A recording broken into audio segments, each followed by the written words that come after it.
नमस्कार मेरे प्यारे दोस्तों। अगर आपने भी अपने घर में काला तीतर पाल रखा है और आप देख रहे हैं कि उसे ठीक से भूख नहीं लग रही, वह दाना कम खा रहा है, सुस्त हो गया है या पहले जैसी फुर्ती नजर नहीं आ रही है, तो यकीन मानिए आप अकेले नहीं हैं।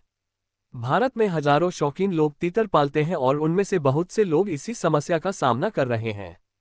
आज की इस स्टोरी में हम बात करेंगे कि काला तीतर को भूख क्यों नहीं लगती, इसके पीछे क्या कारण हो सकते हैं, कौन सी गलतियों की वजह से यह समस्या बढ़ जाती है और किस तरह घरेलू तरीकों और सही देखभाल से इस परेशानी को दूर किया जा सकता है। सबसे पहले ये समझना बहुत जरूरी है कि काला तीतर एक बहुत ही संवेदनशील पक्षी होता है। यह आम मुर्गी या दूसरे घरेलू पक्षियों जैसा नहीं होता। इसका स्वभाव प्रकृति के बहुत करीब होता है और थोड़ी सी लापरवाही या माहौल में बदलाव इसकी सेहत पर गहरा असर डाल देता है। जब तीतर को भूख कम लगने लगती है तो यह इस बात का संकेत होता है कि उसके शरीर या वातावरण में कहीं न कहीं कोई समस्या मौजूद है। काला तीतर को भूख न लगने की सबसे बड़ी वजह उसका वातावरण होता है।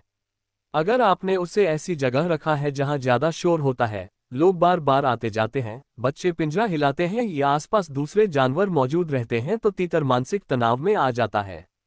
मानसिक तनाव का सीधा असर उसकी भूख पर पड़ता है। भारत के घरों में अक्सर तीतर को छत पर, बालकनी में या आंगन में रखा जाता है, जहां शोरगुल आम बात है और यह चीज तीतर के लिए नुकसानदायक साबित होती है। दूसरी बड़ी वजह खाने में अचानक बदलाव करना है। बहुत से लोग शौक में या किसी के कहने पर तीतर का दाना अचानक बदल देते हैं। कभी दाना बदल दिया जाता है, कभी मात्रा कम या ज्यादा कर दी जाती है और कभी गीला दाना देना शुरू कर दिया जाता है। काला तीतर इस तरह के अचानक बदलाव को सहन नहीं कर पाता। उसका पाचन तंत्र बहुत नाजुक होता है और खाने में बदलाव से उसे अपच, गैस या अंदरूनी सूजन हो सकती है, जिसकी वजह से वह दाना खाना छोड़ देता है। तीसरी अहम वजह पेट के कीड़े होते हैं। ये समस्या भारत में काफी आम है क्योंकि अक्सर तीतर खुले वातावरण में रखा जाता है और सफाई पर पूरी तरह ध्यान नहीं दिया जाता। जब तीतर के पेट में कीड़े हो जाते हैं तो वह भूखा होने के बावजूद भी दाना नहीं खाता। उसका वजन धीरे धीरे कम होने लगता है, पंखों की चमक खत्म हो जाती है और वह ज्यादा समय एक ही जगह बैठा रहता है। चौथी वजह पानी का गंदा या पुराना होना है। बहुत से लोग दाने पर तो ध्यान देते हैं लेकिन पानी को नजरअंदाज कर देते हैं। अगर तीतर को साफ और ताज़ा पानी न मिले तो वह बीमार पड़ सकता है। गंदा पानी पेट के संक्रमण का कारण बनता है और जब संक्रमण हो जाता है तो भूख अपने आप खत्म हो जाती है। पांचवी वजह मौसम में बदलाव है। भारत में मौसम बहुत तेजी से बदलता है। कभी तेज गर्मी होती है, कभी ज्यादा नमी और कभी ठंडी हवाएं चलने लगती हैं। काला तीतर इन बदलावों से बहुत जल्दी प्रभावित हो जाता है। खासकर गर्मियों में अगर पिंजरा धूप में रखा हो तो तीतर हीट स्ट्रेस का शिकार हो जाता है। ऐसे में वह दाना खाने के बजाय सिर्फ हौंफता हुआ नजर आता है और पानी भी कम पीता है। अब बात करते हैं कि इस समस्या को पहचाना कैसे जाए। अगर आपका काला तीतर दाने के पास जाकर वापस आ जाता है, चोंच से दाना उठाकर गिरा देता है, ज्यादातर समय आंखें बंद करके बैठा रहता है या आवाज देना कम कर देता है, तो ये सभी संकेत बताते हैं कि उसकी भूख कम हो रही है और उसे तुरंत देखभाल की जरूरत है। अब सबसे जरूरी बात आती है कि इसका समाधान क्या है। सबसे पहले आपको उसके माहौल को शांत बनाना होगा। पिंजरा ऐसी जगह रखें जहां शोर कम हो, तेज हवा न लगे और सीधी धूप न पड़े। अगर घर में बच्चे हैं तो उन्हें समझाएं कि पिंजरा न हिलाएं और तीतर को बार बार हाथ न लगाएं।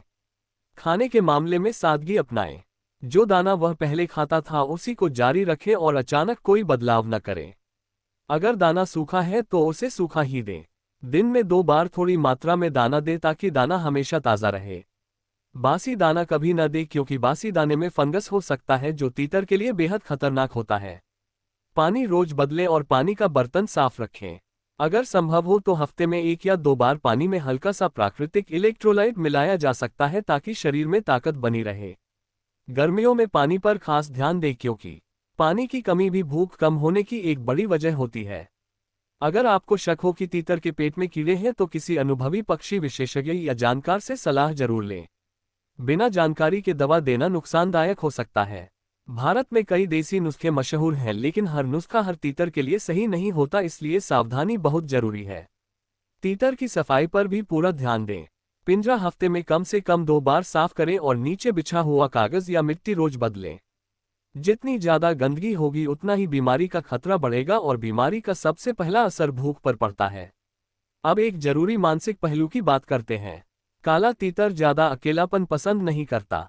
अगर उसे लंबे समय तक अकेला रखा जाए तो वह उदास हो जाता है और उदासी भी उसकी भूख खत्म कर देती है। अगर हो सके तो दिन में कुछ समय उससे हल्की आवाज में बात करें या प्राकृतिक आवाजें सुनाएं ताकि उसे सुरक्षित महसूस हो। अंत में मैं अपने प्यारे दोस्तों से यही कहना चाहूंगा कि काला तीतर सिर्फ शौक का पक्षी नहीं है, बल्कि एक जीवित प्राणी है जिसकी भावनाएं, जरूरतें और सेहत का ख्याल रखना हमारी जिम्मेदारी है। जब हम उसे दिल से पालेंगे, उसकी प्रकृति को समझेंगे और धैर्य के साथ उसकी देखभाल करेंगे तो वह अपने आप स्वस्थ और फुर्तीला हो जाएगा। अगर आपने इन बातों पर सही तरीके से अमल किया तो यकीनन आपका काला तीतर फिर से दाना खाने लगेगा, उसकी आवाज में जान लौट आएगी और उसके पंखों में वही प्राकृतिक चमक नजर आएगी जिसके लिए काला तीतर जाना जाता है। नमस्कार और अपना तथा अपने प्यारे पक्षियों का ध्यान रखें।